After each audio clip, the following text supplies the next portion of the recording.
After one of the longest and most heated elections America has ever witnessed, we now have a new president. Joe Biden sworn in at noon today as the 46th president. And Allison, President Biden was quick to promise change. He wanted to change the country's course and overcome the countless obstacles that he says we face right now. Now, ABC 7's chief political correspondent Scott Thuman joining us live from our Capitol Hill bureau. And Scott, right about now, that's a pretty tall order.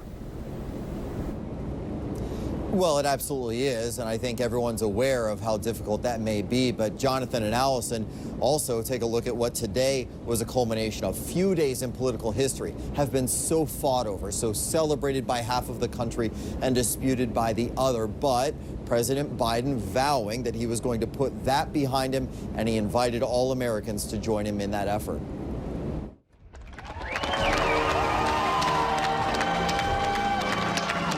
The journey to this spot in history has been a tumultuous one, not just for now President Joe Biden, but for the nation.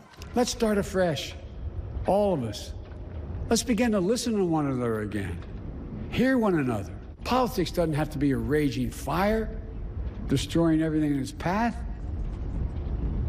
Every disagreement doesn't have to be a cause for total war. President Biden takes his place in the toughest of times when it comes to politics and a pandemic. A nation so divided that security prevents much of the usual pomp and circumstance, and a virus that meant he looked out on a sea of flags instead of supporters. A raging virus, growing inequity, the sting of systemic racism.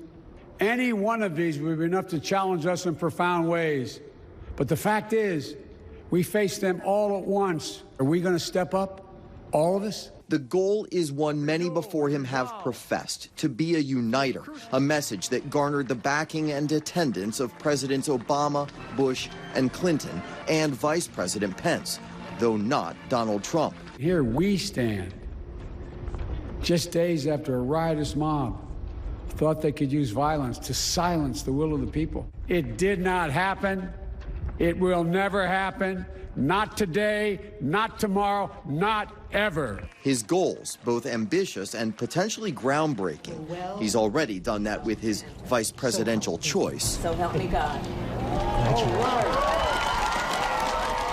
Now he'll try to do so in policy too, aware the task won't be easy, but either was getting here.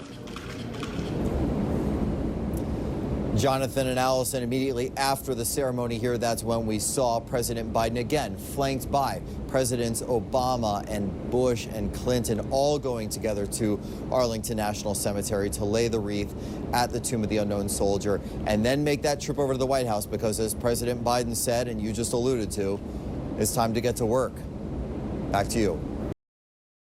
Many of the people that we talked to here today from all over the country say that this is not about former President Trump, although make no mistake, many of them are Trump supporters. Instead, they argue the focus is really on the arrest, the imprisonment, and the prosecution of those protesters. Go! Let's go!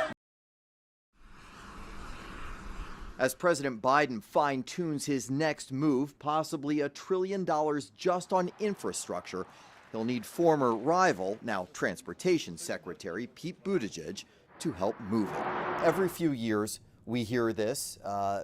Capitol Hill has a consensus. Everybody wants infrastructure, but it doesn't get done. Why should we believe that this is different than any other time? We truly cannot afford to wait any longer. We have the right combination of conditions right now to get it done. We got a very supportive president. We got a lot of bipartisan interest. We have a demonstrated need, about $1 trillion backlog, just in things like maintaining our roads and bridges. Paying for it after just shelling out roughly $2 trillion in COVID relief, a difficult prospect. I'm sure you've probably heard the comments from Senator Mitch McConnell, who called this the Trojan horse for massive tax hikes and other job-killing left-wing policies. What's the response to that? This is just one of those moments. Eisenhower had a moment like this in the 50s when they started the interstate highway system. Lincoln had a moment like this with the Transcontinental Railroad. That is the time to do big things to make America stronger. Buttigieg, hesitant to get ahead of the president, wouldn't tell us a plan to pay for it,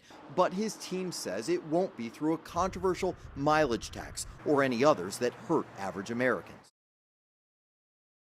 I'm Scott Thuman in northern Israel, where above all topics, the American departure from Afghanistan is getting the most attention. How will it affect this region and U.S. relations with both allies and enemies alike?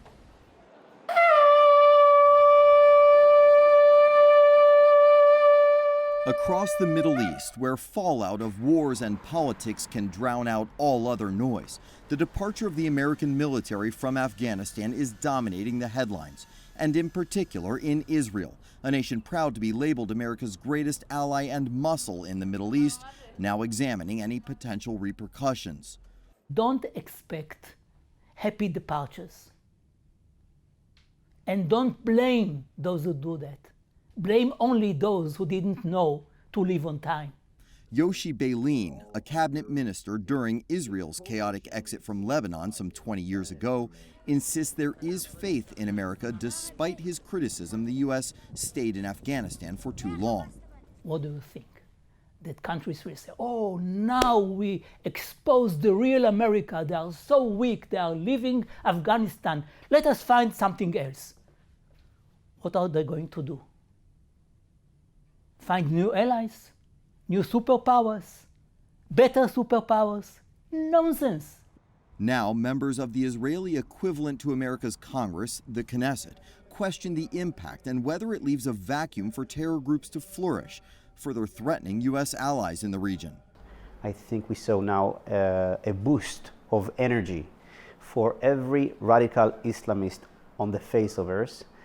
It's going to impact not just Israel, Hamas, Hezbollah.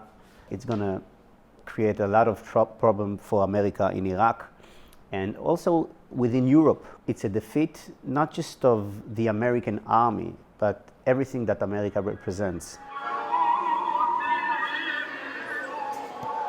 Though in a place where everything from geography to religion can cause debilitating divides, it is no surprise there are varied interpretations.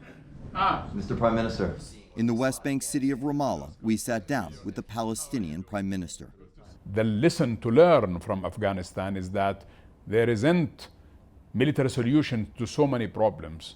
There are other solutions that has to do with changing the standard of living of people. For the Afghanis, there was no difference between life and death. Does it affect the level of trust in America?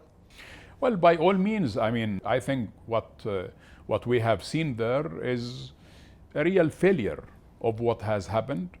And obviously, the situation has brought us to square one. Back in Tel Aviv, the images Israelis admit upsetting, but not eroding their faith. From outside, it looked bad, but we cannot blame the American government because we don't know from inside what's going on.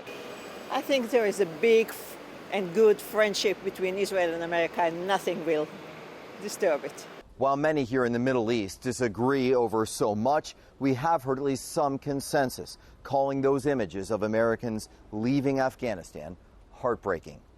I'm Scott Thuman for Full Measure in Israel. As the sound of infrastructure sometimes drowns out lawmakers themselves, the question is, will there be groundbreaking moves inside those halls? And is time running out? How thin is the president's patience when it comes to negotiating some of these bipartisan agreements? At some point, does he say to his fellow Democrats, we just have to go at it alone? We're working on many channels. Sometimes in this journey, in this path, you have to keep a range of options on the table. The president Wednesday met one-on-one with top GOP negotiator on the issue, West Virginia's Shelley Moore Capito.